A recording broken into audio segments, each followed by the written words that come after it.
सरकार महबूब इलाही। बस इस वाक़े को सुन लो, बहुत अच्छा वाक़या, चूंकि मतीन बाबू ने इशारा कर दिया है, तो एक वाक़या सुन लो। हाथ उठा के बोलो अल्लाहू अकबर, जरा मोहब्बत से मोहब्बत से मोहब्बत से हाथ उठा दो, हाथ उठा दो। अल्लाह तुम्हारी नस्लों को सलामत रखे। हाथ उठाकर बोलो अल्लाहू अकबर, अल्लाहू अकबर। एक वाक़या सुनो, एक वाक़या सुनो।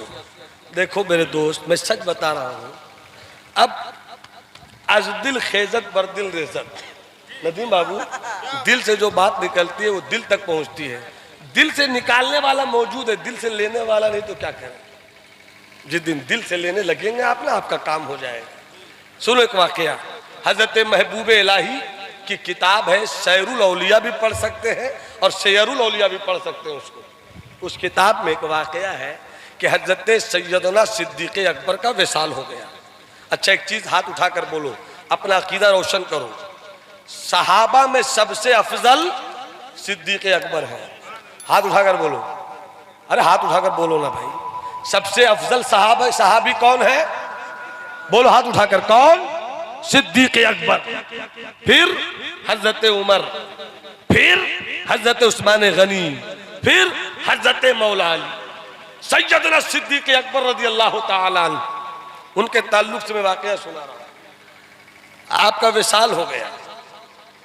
जब उनका इंतकाल हुआ तो उनकी एक बीवी जो इंतकाल के बाद बेवा हो गई, जब बेवा हो गई तो इद्दत के गुजर जाने के बाद, इद्दत के गुजर जाने के बाद हजरत उमर ने पैगाम भेजा कि मैं तुमसे शादी करना चाहता हूं। शादी हो गई, बहुत समेट कर बोल रहा हूं, शादी हो गई। जब पहली रात आई, हजरत उमर फरमाते हैं मैंने इसलिए शादी नहीं की कि तुम बहुत खूबसूरत हो, मैंने इसलिए शादी नहीं की कि तुम बहुत हसीन हो, मैंने इसलिए शादी की है ताकि मैं तुमसे पूछ सकूं कि सिद्दीक क्या करते थे जो हम नहीं करते।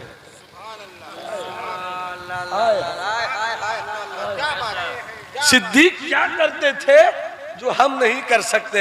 बताओ ना, पहली रात है, पहली रात, जब मियां बीवी की पहली रात होती है तो वो रात तो शरीयत के दायरे में एक जायज काम में लोग गुजारते हैं, मगर कुर्बान जाओ सिद्दीक़ अकबर की बेवा इद्दत गुजारने के बाद हजरत उमर से हुई शादी, और शादी के बाद पहली रात।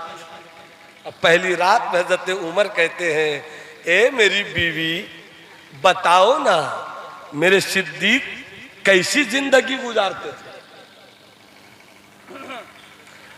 तो हजरत सिद्दीक की बेवा हजरत उमर की बीवी कहती है, हजरत उमर की बीवी, हजरत उमर की बीवी कहती है कि मेरे सिद्दीक की बात न पूछो, मेरे सिद्दीक की बात न पूछो। क्या मतलब? कहा वो रात के 3 हिस्से करते थे। पहले हिस्से में घर का सामान लेकर आते, बच्चों से खैरियत पूछते, खाना खाते, ऐशा की नमाज पढ़ते, एक रात का हिस्सा, फिर सो जाते। दूसरी रात के दूसरे हिस्से में सोए रहते, फिर खड़े होते, उठते, लोटा लेते, पानी लेते, वजू करते, मुसल्ला बिछाते, और रात के तीसरे हिस्से में इबादत करते, इबादत करते, इबादत करते करते करते करते अचानक, इससे पहले सुन लीजिए, ये वाकया ध्यान में रखिएगा। जब शादी हुई तो उससे पहले का मामला ये, हबीबी भाई इसको ध्यान में रखिएगा कि एक मर्तबा सुबह की अजान हुई, हजरत उमर गुजर रहे थे, सिद्दीक़ अकबर के घर के पास से गुजरे। जैसे ही गुजरे दरवाजे को दस्तक दिया, अंदर से सिद्दीक ने कहा कौन? कहा भाई उमर। दरवाजा खोल दिया। ये सुबह सुबह कैसे दस्तक दिया? अजान हो गई है, नमाज पढ़ने जाना है। कहा वो तो ठीक है, मगर मेरे भाई सिद्दीक मैं चाहता हूं कि नमाज पढ़ के लौटूं तो आपके साथ नाश्ता करूं, आपके साथ नाश्ता करूं। का नाश्ता कीजिएगा? ठीक है कीजिए। का सब तो ठीक है, मगर जो कबाब की खुशबू आई है ना, कबाब की जो खुशबू आई है ना, वो खुशबू होना चाहिए, वो कबाब होना चाहिए। सिद्दीक अकबर कहते हैं मेरे भाई, मेरे घर में सब कुछ है, कबाब नहीं है। का कबाब नहीं है, मैंने खुशबू सूंघी है, मैंने सूंघी है खुशबू। सिद्दीक अकबर कहते हैं आपने सूंघी है, मैं इसका इनकार नहीं करता, मगर मैं भी सच कह रहा हूं कि घर में कबाब नहीं बना। बात आई गई हो गई, से शादी हुई, पहली रात है, पूछते हैं हजरत उमर, बताओ मेरे भाई सिद्दीक की जिंदगी कैसी थी। फरमाया 3 हिस्सा करते थे, मगरिब के बाद घर की खैरियत लेते, खाना खाते, ऐशा की नमाज पढ़ते, दूसरे हिस्से में क्या करते, सो जाते, और तीसरे हिस्से में उठते, लोटा लेते, पानी लेते, वजू करते, मुसल्ला बिछाते, सजदा करते रहते, सजदे में रोते रहते, आ मौला बख्श दे, मौला बख्श दे, मौला बख्श दे, मौला बख्श दे, मौला बख्श दे, करते रहते, रोते रहते।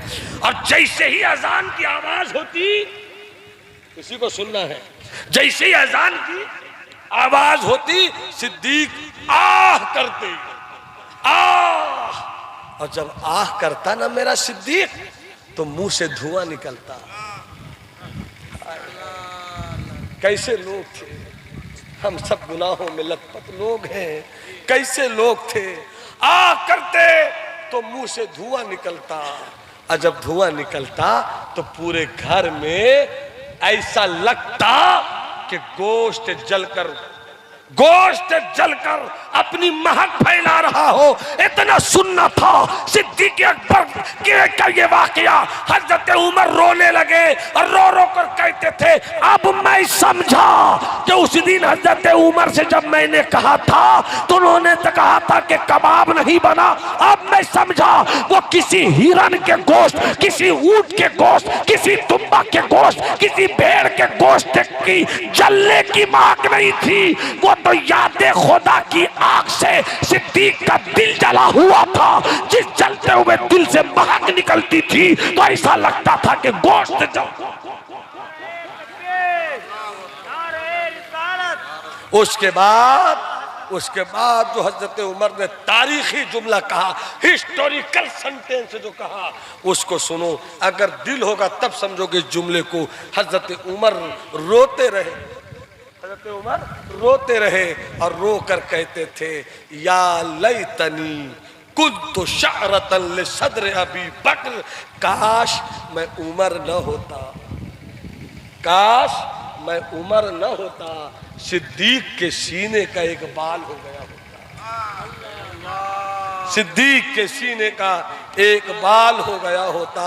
और रोकर हजरत उमर कहते हैं, ए अल्लाह मैं सब तो ले आऊंगा, मैं सब तो ले आऊंगा, मगर सिद्दीक का वो दिल कहां से लाऊंगा। मेरे दोस्त, मेरे भाई, जरूरत इस बात की है, तकरीर सुनो, जलसे सुनो, मगर यूं ही वक्त मत गुजार दो, कुछ सीखो, कुछ सुनो, कुछ समझो। मैंने जो बातें की हैं, अगर इसमें कुछ गलती आई हो, आप हजरात को मौजूद पाकर तौबा इस्तिग़फ़ार कर रहा हूँ। अस्तग़फ़िरुल्लाह रब्बी मिन कुल्लि ज़ंबि व अतूबु इलैह। जो अच्छी बात हुई, अल्लाह हम सबों को इन बातों पर अमल करने की तौफ़ीक़ रफ़ीक़ इनायत फरमाए। इन दो अज़मन बस कुद्दूसियाँ व जुमला जहाँ आमीन बात वमा अलैना इल्लल बलाग।